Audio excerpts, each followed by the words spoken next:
Good morning, Packers fans. Aaron Negler here with your Packers Daily Chat, coming to you live on the Cheesehead TV social channels. It's Thursday. We are 1 week away from the NFL draft, and we will be live streaming the entirety of said draft here at Cheesehead TV.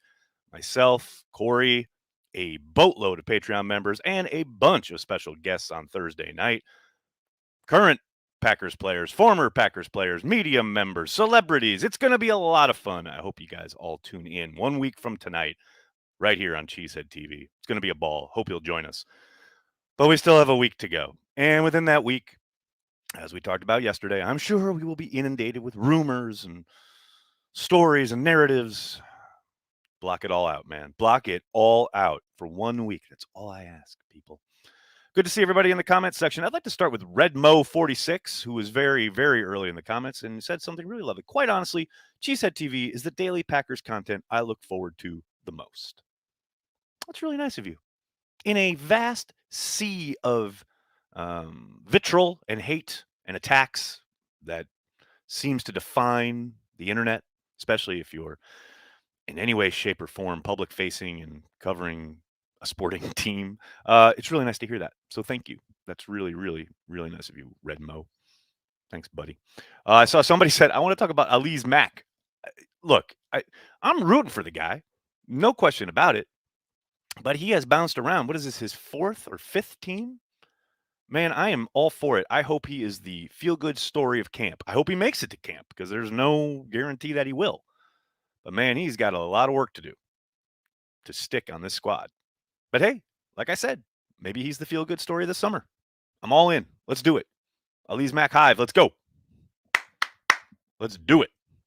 Good morning, Christopher. How are you, buddy? Brandy Lewis is here. Hello, Brandy.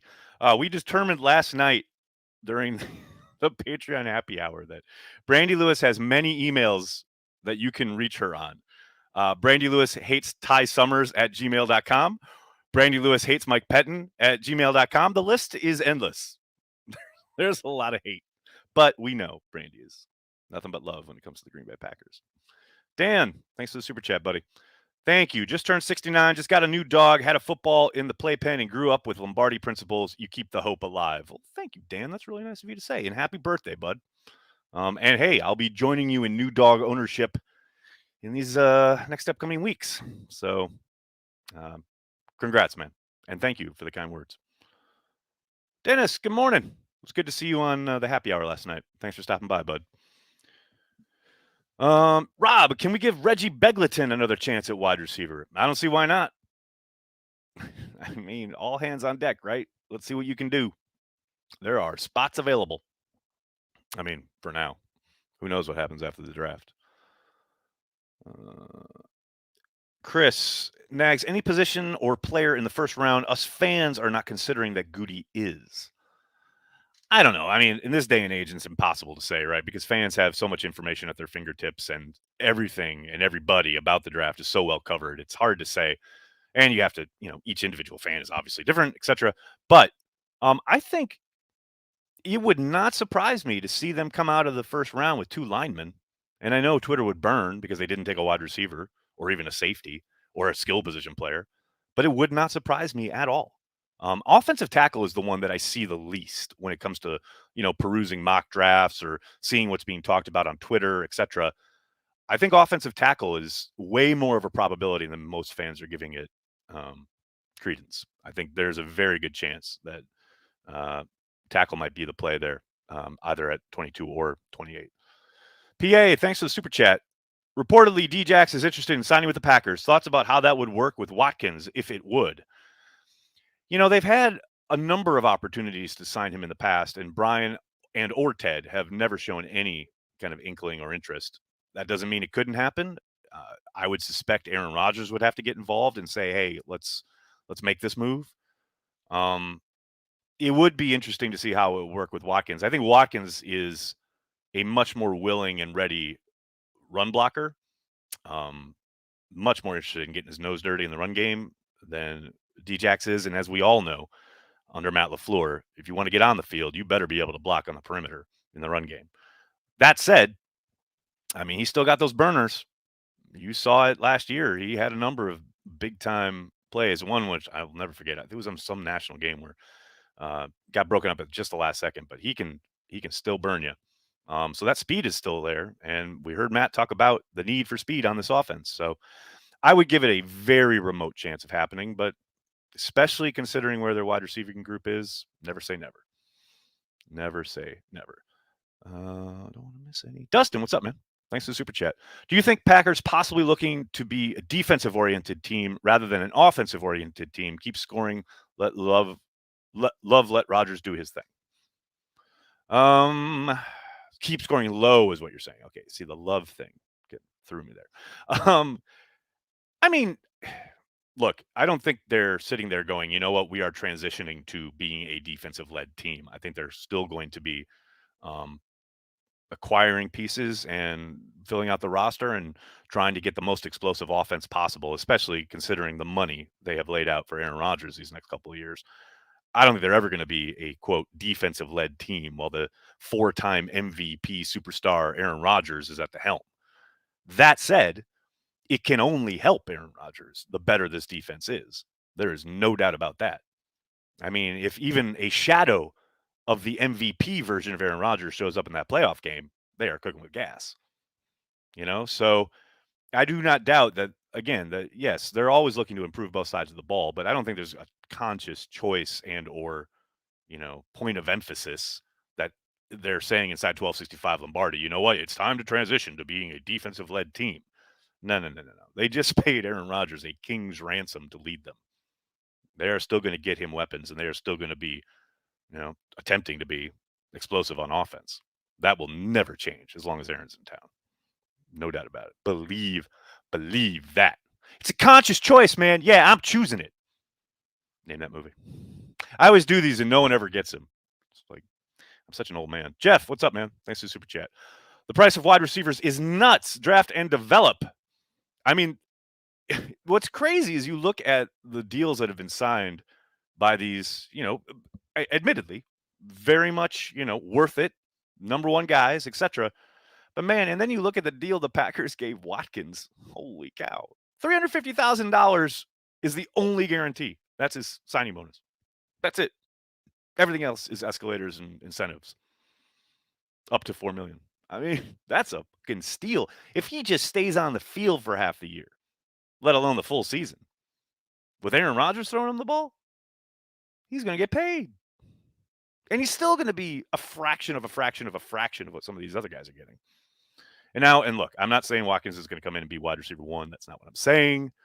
But it is crazy to see the deal they got there comparative to the way these other wide receivers are getting paid. It's nuts. And, presumably, Deebo Samuel's about to get paid.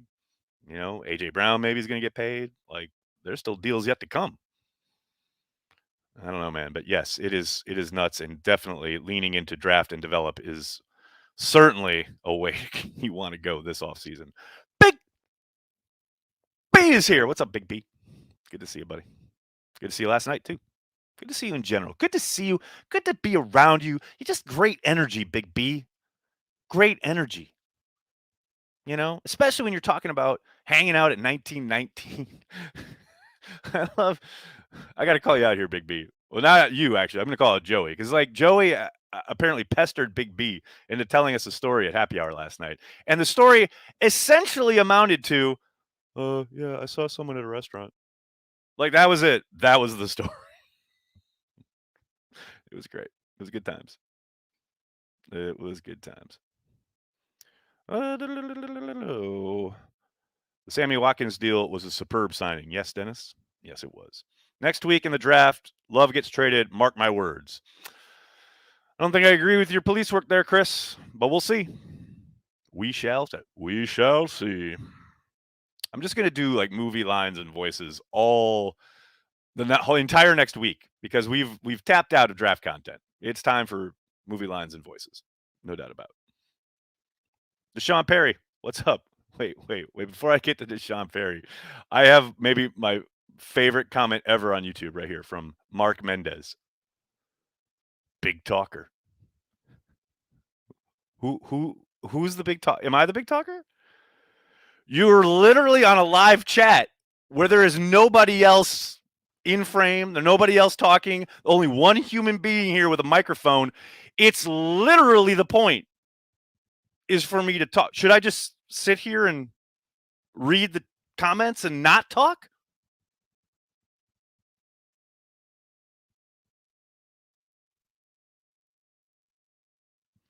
You're right. That is scintillating content. Big talker. That's so funny. Deshaun, what's up? How do you think Cobb played this year? You mean this past year in 2021? I thought he played really well. I thought he played much better than I expected him to when he was on the field and when he was part of the offense and clearly a part of the game plan. You go to the Pittsburgh game, you go to the Rams game, when he is actually not an afterthought in the offensive game plan and Rodgers actually utilizes him and there's clearly plays called for him, I thought he was hella effective. But they got to do that every week. And I think now, obviously, now that Devontae's gone, it will probably ramp up as far as his usage. But yeah, I thought he played extremely well. They just got to utilize him more. They got to make him a bigger part of the game plan. When he was on offer, when he was asked to deliver, he delivered. Look at Arizona. That touchdown catch he has in the corner, that corner route, that's sick as hell. And that's a day where they were down Devontae, they were down MVS, they were down a bunch of guys, and Randall stood up. Like I think that's what will always, forever in a million years, be the mystery to me when it comes to the playoff game. Randall Cobb fights back from core muscle surgery, an injury that probably could have laid him out for the offseason. But homeboy, like, dug in and did the work and was back before anybody thought he would be. And he gets out there in the playoff game and, like, okay, you can say we want Aaron Rodgers zeroing in on Devontae. Yep, that's a real thing. Still, probably, yeah, could have found Randall a couple times. But the fact that he was so clearly not even part of the game plan with MVS down is just mind-boggling to me. You see the way he was used in the Rams game, and then you compare it to what an afterthought he was against the 49ers. I'll never understand it, ever, as long as I live. Use him out of the backfield. There were so many ways they could have utilized his skill set and just completely, for whatever reason, didn't. It will baffle me to the end of my days. Most hated, what's up, man? GM Nags, you rather have Samuels or Sky and Mafe? You're offering Sky. I got to take Sky. He's my guy. No doubt about it. What else we got here, folks? Walter, what's up, man? Thanks for the super chat. The wide receiver market going to get to the point where you have to draft one every other year before you need to overpay the last one you drafted. That all depends on how they develop, right? And if these guys, come in and do the work and are as talented and as consistent and productive as the guys that are getting paid. For every Devontae Adams or Tyreek Hill or whatever, there are 10 or 12 wide receivers who ain't doing bupkis. Devontae Adams wasn't a first-round pick. He had to work his ass off, and he developed into the best wide receiver in the game, and he got paid. Stephon Diggs, he didn't just happen. He worked his ass off. And for every guy that gets these monster deals, there are a bunch of other dudes not getting paid at that position. You got to be a dog. You got to fucking want it and earn it. And those guys did. Not every guy's going to do that. But to your point, Walter, yeah, there's no doubt that this offseason, I think, will recalibrate some thinking at that position, especially trying to get guys maybe in the first round, get that fifth-year option. I don't think there's any question. I am interested to see how that kind of affects the draft this year and what the thinking might be, not only in Green Bay, but around the league when it comes to the new money, the new TV money, and the expected explosion of the salary cap in a year's time. How does that play into it? That's a piece of the puzzle too. So I do think it will color some people's thinking in the draft. I don't think there's any question there. How about the year John Runyon had? What a guy. Jared, no doubt about it. And especially looking back at his rookie year, you definitely saw a lot of inconsistency. But man, he battled like hell this past season. And I thought as the year went on, he became a really, really solid player. And I think he's only started to scratch the surface of his potential.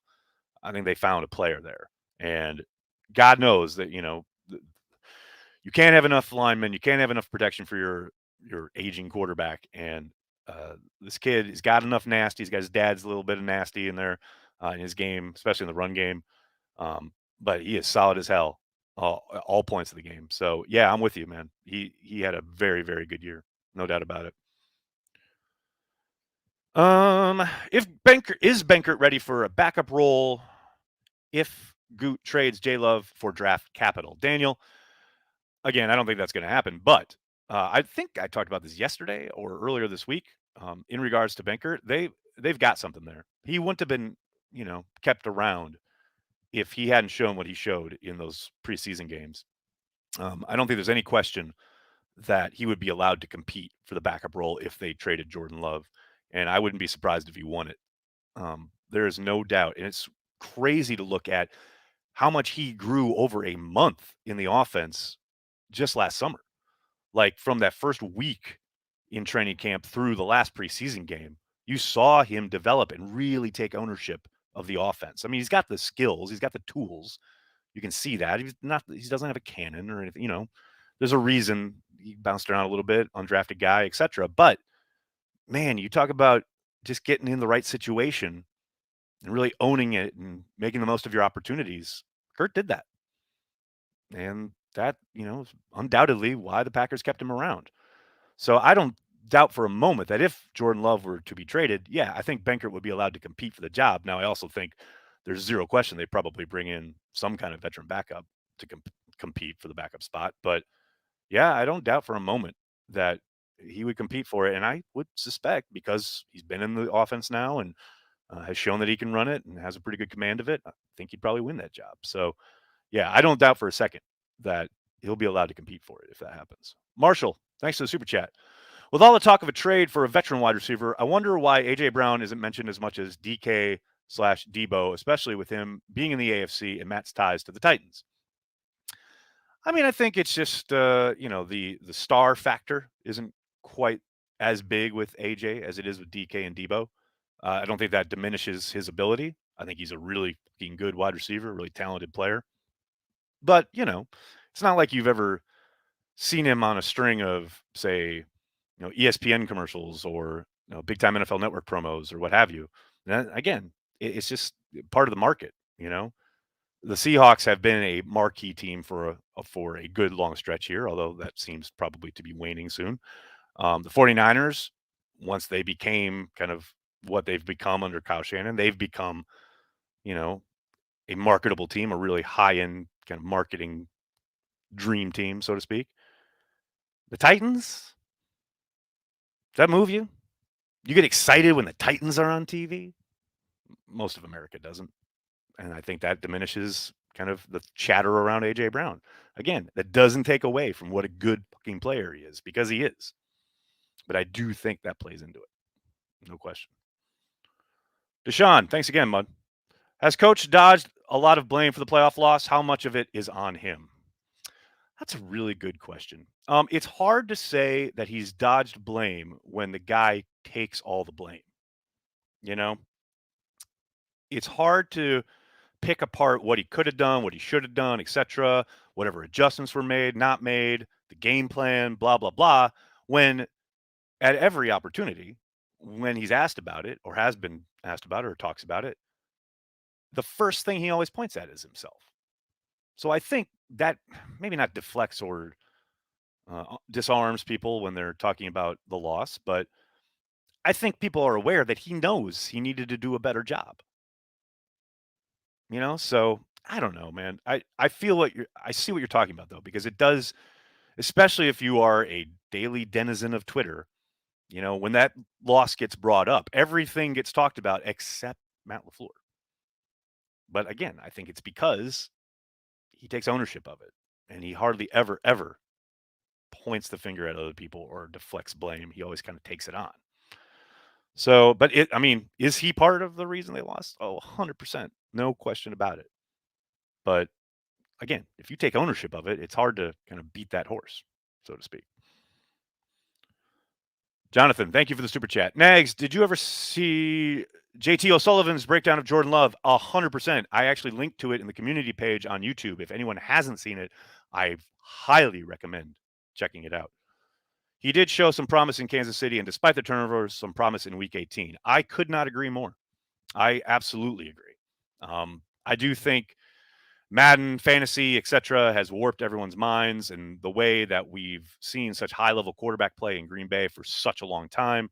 People forget he looked like Aaron Rodgers looked the first couple times Aaron Rodgers got on the field, but no one remembers that, especially because that was pre-Twitter.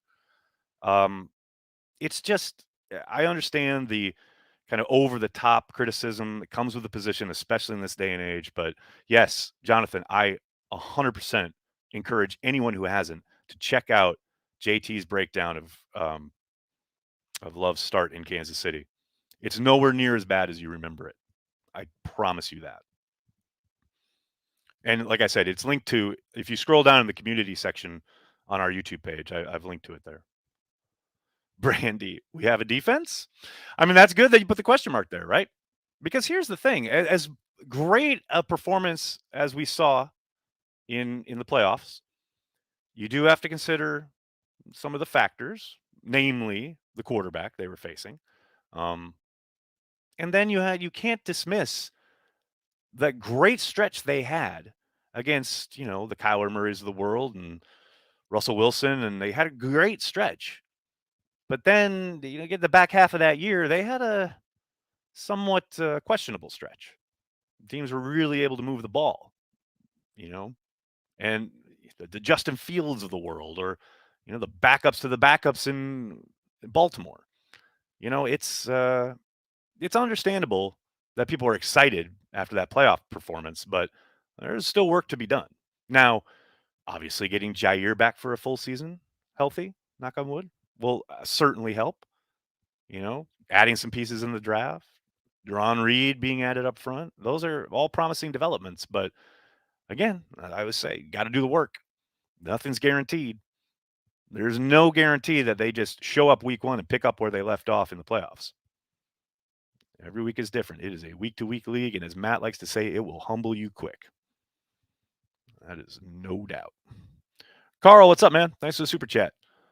Cheesehead TV appreciation chat. This has been so much better than the ESPN and NFL Network pre-draft coverage. Thanks a million. Carl, I'm here for you. And look, I know lots of people who work at both of those places.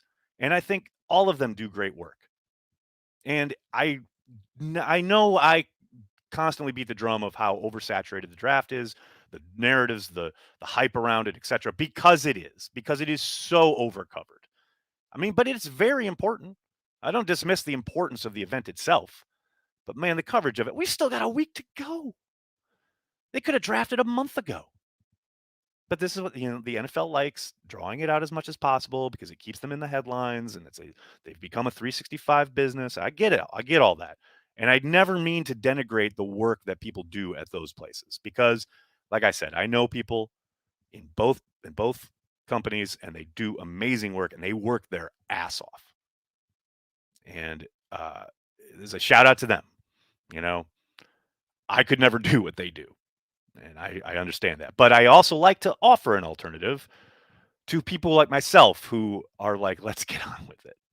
I can only look at so many mock drafts. I can only talk about team needs. I can only think about trade scenarios so many times before my head explodes. And I was there about 3 weeks ago. You're talking to a headless man. I got a couple more super chats here. Dave, what's up, man? Have the Packers ever lost a playoff game where they won the line of scrimmage in your memory? Ooh, that's a rare one. And that's a really good point, Dave, because these are the facts. If David Bakhtiari plays in either of their last playoff losses, they probably win those games. That's just straight up. I will say they won the line of scrimmage on defense in that playoff loss, but, they won the line of scrimmage, meaning both sides. Man, it's hard to say. I don't think so. Not that I can remember. I mean, someone might throw one out there, but usually if you win up front, you're going to win the game. And this is why. Remember back when Vita Vea was coming out, and I was dead set. I was like, if he's available, the Packers need to draft him. And everyone said I was crazy. They already have Kenny Clark. But look what the Bucs did. They drafted Vita Vea. They paired him with like Ndamukong Suh and JPP and all. They fucking owned up front. That's how they won their fucking Super Bowl. And that's what I want for the Packers. You got to win up front. It is a game of blocking and tackling. And if you can't block, you ain't going to win. And if you can't beat a block, you ain't going to win. You win it in the trenches. You win it at the line of scrimmage. Dave, gold star, 100%. Gary, what's up, man? I love my Packers on the field, but every time I see our players interviewed, I'm proud of them as young men. Hashtag best NFL locker room.